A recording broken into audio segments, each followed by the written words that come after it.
પહેલી દાખલી હાવ ઈઝી. ચલો એ 2 6 18 નું ચોથું પ્રમાણપદ શું હોય? મિત્રો પ્રમાણપદ પૂછે એટલે એક ગુણોત્તર શ્રેણીમાં હોય, ગુણાકાર વાળી સિરીઝ હોય, બીજી કોઈ સિરીઝ ના હોય, ગુણાકાર વાળી સિરીઝ હોય. મારા ભાઈ સાહેબ જ્યારે જ્યારે પ્રમાણપદ પૂછે એટલે એક જ કન્સેપ્ટ યાદ રાખવાનો થાય સાહેબ.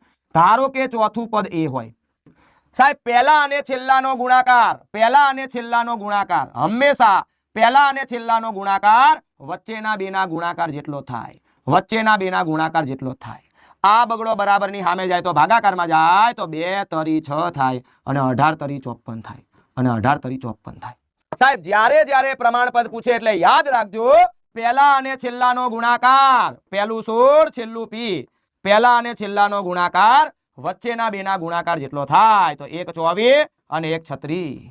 ચાલો આ 16 બરાબરની સામે જાય તો ભાગાકારમાં જાય, કાંઈ ખબર ના પડે તો 8 તરી 24, 8 દુ 16, 2 એટલે 18 દુ 36 અને 18 તરી 54. ચલો વાહ સાહેબ, આ દોઢ ગણું હતું, દોઢ ગણું તો આનું દોઢ ગણું 54, પણ ખબર ના પડે તો એ જવાબ આપે. શું યાદ રાખવાનું? પહેલા અને છેલ્લાનો ગુણાકાર બરાબર વચ્ચેના બેનો ગુણાકાર. શું યાદ રાખવાનું? પહેલા અને છેલ્લાનો ગુણાકાર બરાબર વચ્ચેના બેનો ગુણાકાર.